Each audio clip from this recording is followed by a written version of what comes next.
महात्मा गांधी की पावन स्मृति में उनके 150वें जयंती वर्ष में अहिंसा विश्व भारती द्वारा आयोजित इस कार्यक्रम में उपस्थित केंद्रीय सामाजिक न्याय एवं अधिकारिता मंत्री श्री थावरचंद गहलोत जी, आचार्य लोकेश मुनि जी, मंच पर उपस्थित अन्य गणमान्य अतिथिगण, देवी और सज्जनों, हम सब लोग जानते हैं कि अगले सप्ताह 2 अक्टूबर को राष्ट्रपिता महात्मा गांधी की 150वीं जयंती है। संयुक्त राष्ट्र द्वारा महात्मा गांधी के जन्मदिन को अंतर्राष्ट्रीय अहिंसा दिवस के रूप में भी मान्यता दी गई है। इसका अर्थ ये होता है कि महात्मा गांधी का अहिंसा दर्शन पूरे विश्व के लिए उपयोगी है।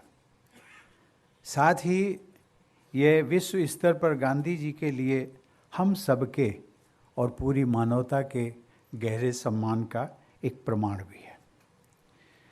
2 दिन पहले ही मुझे गांधी कथा पर आधारित एक कार्यक्रम का शुभारंभ करने का अवसर मिला, जहां बापू की जीवन गाथा से जुड़े प्रसंगों पर बड़ी अर्थपूर्ण चर्चा हुई। राष्ट्रपति के रूप में अब तक मुझे गांधी जी पर केंद्रित अनेक राष्ट्रीय एवं अंतर्राष्ट्रीय आयोजनों में भाग लेने का सौभाग्य मिला है। इन आयोजनों के माध्यम से जीवन के हर क्षेत्र से जुड़े बापू के सुझावों के बारे में विचार विमर्श से जुड़ने का भी अवसर मिला। मुझे यह देखकर प्रसन्नता होती है कि गांधी जी के आदर्शों की प्रासंगिकता के लिए लोग सचेत भी हैं, सक्रिय भी हैं, और वो प्रासंगिकता जो 150 वर्ष पहले थी, वो प्रासंगिकता आज भी बनी हुई है। मुझे विश्वास है कि उन मूल्यों के प्रति सजगता और कर्मठता हमारे देश को तथा पूरे विश्व को बेहतर बनाएगी। अध्यात्म द्वारा समाज मानवता का उत्थान जैसे महत्वपूर्ण विषय पर इस कार्यक्रम का आयोजन करने के लिए मैं अहिंसा विश्व भारती के संस्थापक आचार्य लोकेश मुनि जी और उनकी पूरी टीम को बधाई देता हूँ। मुझे बताया गया है कि आचार्य लोकेश जी के नेतृत्व में ये संस्था भारत ही नहीं बल्कि पूरे विश्व में अहिंसा, शांति एवं सद्भावना की स्थापना, मानवीय मूल्यों के उत्थान तथा राष्ट्रीय चरित्र के निर्माण में निरंतर प्रयत्नशील है। हम सबको ऐसे प्रयासों की अधिकतम सराहना करती रहनी चाहिए। देवी और सज्जनों, विश्व में शांति एवं अहिंसा स्थापित करने के लिए आध्यात्मिक मूल्यों का प्रचार प्रसार बहुत अनिवार्य है। इस तथ्य को महात्मा गांधी जी ने गहराई से समझा था। उन्होंने यह भी स्पष्ट किया था कि सत्य, अहिंसा, शांति और सद्भाव पर आधारित व्यवस्थाओं के बल पर ही मानव समाज का उत्थान संभव है। गांधी जी के ये विचार आज भी प्रासंगिक हैं और सदैव प्रासंगिक रहेंगे। आतंकवाद, अराजकता की हिंसक वारदात, भ्रष्टाचार और अनैतिकताएं, आर्थिक, धार्मिक, नस्ल और भाषा के आधार पर हो रहे मतभेद तथा क्लाइमेट चेंज की चुनौतियों जैसे अनेक मुद्दों का सामना करने में गांधी जी के विचार आज भी प्रासंगिक हैं। अतः उनके द्वारा सुझाए गए रास्तों पर चलना आधुनिक विश्व समुदाय के लिए सहायक सिद्ध होगा। जैसा कि अभी लोकेश मुनि जी ने एक बहुत मूल मंत्र जो उन्होंने दिया था कि धर्म के 3 आयाम होते हैं। पहला आयाम उपासना, उसका जो अगली श्रेणी, आयाम ना कहें तो हम सीढ़ी कहें, पहली सीढ़ी उपासना, दूसरी सीढ़ी नैतिकता और तीसरी सीढ़ी आध्यात्मिकता। ये बात भी सच है कि विभिन्न धर्मों को मानने वाले तथाकथित धर्म यद्यपि वो धर्म नहीं होते हैं बल्कि वो संप्रदाय होते हैं या मजहब होते हैं, लेकिन उसमें हम अटक जाते हैं केवल ये जो उपासना है ना, वो केवल नर्सरी क्लास की है, और नर्सरी तक हम सीमित रहते। नर्सरी में भी पढ़ते पढ़ते हम अपने को समझ लेते हैं कि हम सर्वज्ञ हैं, विद्वान हैं, सबसे बेहतर इंसान हैं। देवी और सज्जनों, गांधी जी की आध्यात्मिक दृष्टि पर जैन दर्शन का बहुत गहरा प्रभाव था। जैन साधक और कवि जिनके नाम का उल्लेख भी किया गया, श्रीमद् रामचंद्र से गांधी जी को आध्यात्मिक मार्गदर्शन प्राप्त हुआ था।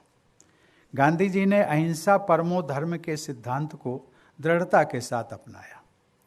उनकी संवेदनशीलता के दायरे में सभी पशु पक्षी और पेड़ पौधे भी शामिल थे। प्रकृति से उनका गहरा लगाव था। वे पेड़ पौधों की रक्षा और पानी की बचत पर बहुत जोर देते थे।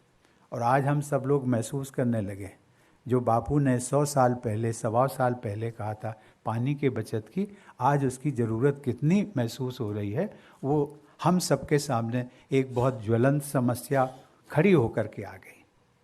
प्रकृति के प्रति संवेदनशील न रहने के कारण आज पूरे विश्व को क्लाइमेट चेंज की समस्या का सामना करना पड़ रहा। क्लाइमेट चेंज को शायद अभी हम लोग उतना गंभीरता से ले नहीं रहे। मेरी अभी एक 3 देशों की यात्रा थी, और वो यात्रा थी ठंडे मुल्कों की, जिसको कि हम लोग, मैं अपने बचपन में जब पढ़ा करता था तो सुना करता था कि एक कंट्री का नाम है आइसलैंड। और आइसलैंड का क्यों नाम पड़ा? क्योंकि वहाँ पर बर्फ़ ही बर्फ़ पड़ती, ऐसा पढ़ा गया। इन 3 कंट्रियों में, तीनों हमारे जो थे यूरोपियन कंट्री थे। पहला कंट्री था आइसलैंड, दूसरा था स्विट्जरलैंड और तीसरा था स्लोवेनिया। तीनों कंट्री में पहली यात्रा हमारी आइसलैंड में। और आइसलैंड में आप सरप्राइज करेंगे कि जिस गर्मी का हम लोग यहाँ पे, हमें बताया गया था कि वहाँ पर 5 टेम्परेचर होगा मिनिमम, और कभी कभी उससे नीचे भी चला जाता। तो हम लोग पूरे अपने कपड़ों की व्यवस्था, पूरी हमारी टीम, सब लोग इसी प्रकार के ले गए थे। लेकिन वहाँ जाकर के पता लगा कि शायद उन कपड़ों की ज़रूरत नहीं पड़ी। मतलब ये आइसलैंड की बात।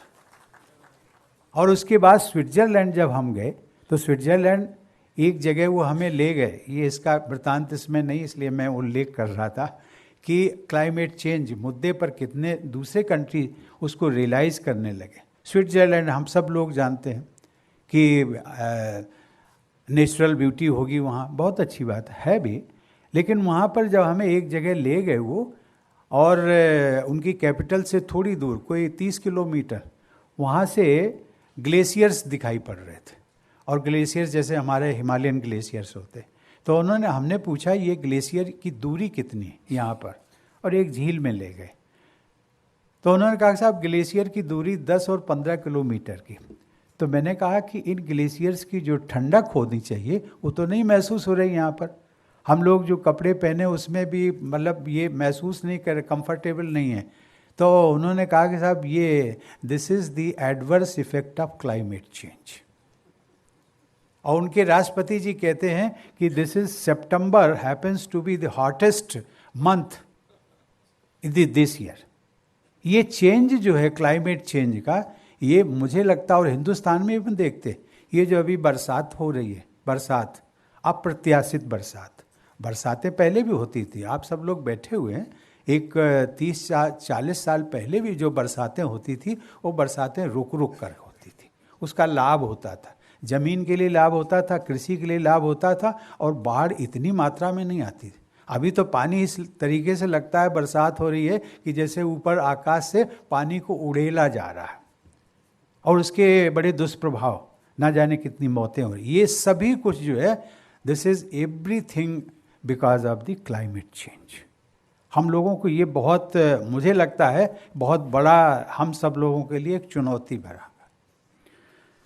देवी और सज्जनों, आज केवल हमारे देश में ही नहीं बल्कि पूरे विश्व में पर्यावरण के हित में चल रहे अनेक प्रयास गांधी जी के विचारों को यथार्थ रूप देते हैं।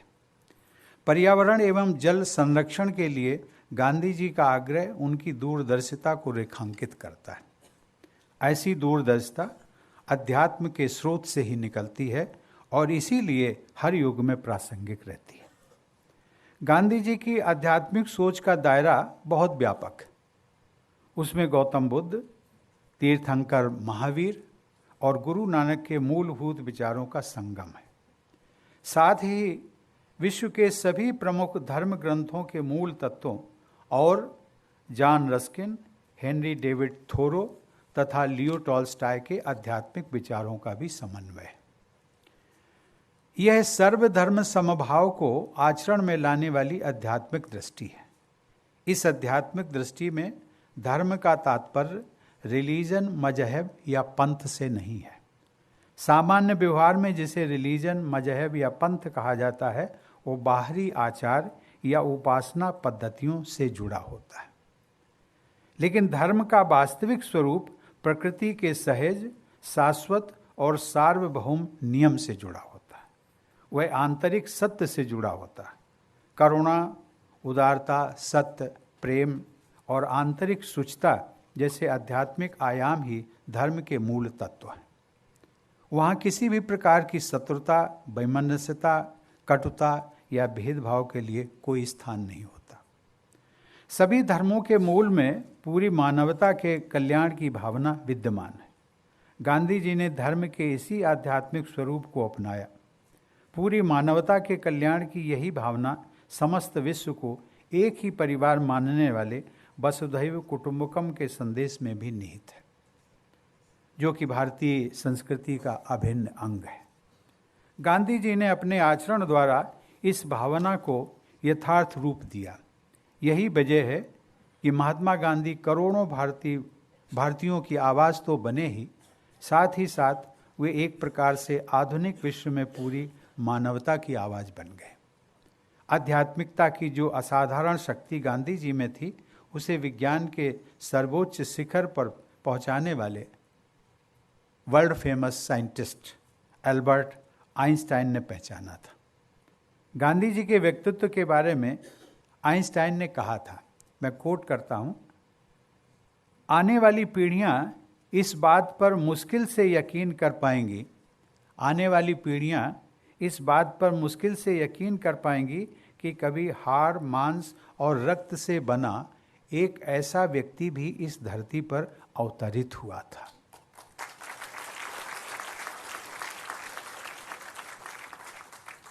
देवी और सज्जनों, मैंने 2 दिन पहले जो कार्यक्रम हुआ था एक गांधी आश्रम में, किंग्स वे कैंप में, उसमें मैंने एक बात कही थी, उसको मैं आज दोहराना चाहता हूँ।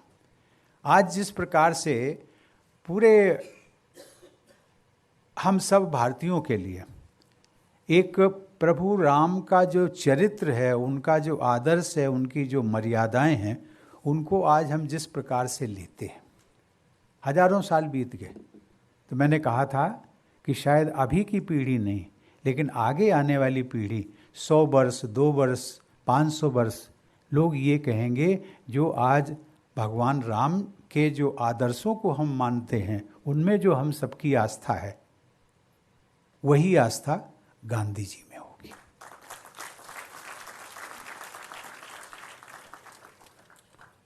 Asia, Africa, Latin America, Australia तथा यूरोप के विभिन्न देशों की अपनी यात्राओं के दौरान मैंने वहाँ के लोगों में महात्मा गांधी के लिए एक बहुत गहरे सम्मान का भाव देखा। राष्ट्रपति के रूप में मेरी पहली विदेश यात्रा, इसका मैं जिक्र जानबूझ के कर रहा हूँ, पहली विदेश यात्रा का कार्यक्रम अफ्रीका में हुआ था। उसमें एक कंट्री, छोटा कंट्री है जिबूती, उसमें नेल्सन मंडेला स्क्वायर बना हुआ है और उस पर गांधी जी की मूर्ति लगी हुई है। वहाँ पर मुझे माल्यार्पण करने का अवसर मिला था। वो मेरी पहली यात्रा थी। इसे मैं अपना सौभाग्य मानता हूँ। अपनी हाल ही की यूरोप यात्रा के दौरान स्विट्जरलैंड में लेक जेनेवा के पास मुझे महात्मा गांधी की प्रतिमा का अनावरण करने का सुअवसर मिला। जिस चौराहे पर बापू की वह प्रतिमा स्थापित थी, उसे गांधी स्क्वायर का नाम दिया गया। और गांधी के नाम से मुझे लगता है हर भारतीय जो विदेशों में रहता है, गांधी का नाम लीजिए और हर भारतीय इकट्ठा हो जाएगा। आप में से बहुत से लोग जानते होंगे गांधी जी के 150वें जयंती वर्ष के उपलक्ष्य में महात्मा गांधी का प्रिय भजन था, वैष्णव जनते तो ने कहिए, ते ने कहिए। विश्व के लगभग 155 देशों में वहाँ के कलाकारों ने अपने स्वर में गाया और कभी कभी दूरदर्शन पर दिखाया भी जाता है। और यही स्थिति मैंने देखी जो हमारा एक लास्ट कंट्री था स्लोवेनिया कि मेरी हाल ही की यात्रा के दौरान इसी 17 सितंबर को वहाँ बसे भारत के लोगों का एक कार्यक्रम था इंडियन डायस्पोरा का, उसमें मैं गया। एक लड़की थी, उसका नाम है एना बिपोतनिक। उसने अपने मधुर स्वर में ये भजन मेरे समक्ष प्रस्तुत किया। बहुत अच्छा लगा, सबको अच्छा लगा। इस भजन का इतने अधिक देशों में आत्मीयता के साथ गाया जाना भारत के राष्ट्रपिता को विश्व समुदाय की न केवल संगीतांजलि है बल्कि यही हम सबकी श्रद्धांजलि भी है। भारत के राष्ट्रपिता के लिए यह विश्वव्यापी सम्मान प्रत्येक भारतवासी के लिए गर्व की बात है, लेकिन इस गर्व की सार्थकता तभी मानी जाएगी जब हम सब भारतवासी राष्ट्रपिता के नैतिक आदर्शों को अपने निजी और सामाजिक आचरण में ढालकर बेहतर समाज का निर्माण करने में अपना योगदान देते रहें। गांधी जी मानते थे कि सर्वोदय यानी सबका उदय ही आदर्श समाज व्यवस्था है। सर्वोदय की व्यवस्था का आधार है सबके लिए प्रेम की भावना। गांधी जी का दृढ़ विश्वास था कि इस प्रकार के प्रेम, नैतिकता और अध्यात्म पर आधारित जीवन के द्वारा ही शांति स्थापित हो सकती है। देश की आदर्श व्यवस्था के लिए गांधी जी का जो सपना था वह भी आध्यात्मिक मूल्यों पर ही आधारित था। अपनी हिंद स्वराज पुस्तक में गांधी जी ने द्वेष धर्म की जगह प्रेम धर्म, हिंसा की जगह आत्म बलिदान और पशु बल के खिलाफ आत्मबल का प्रबल समर्थन किया था।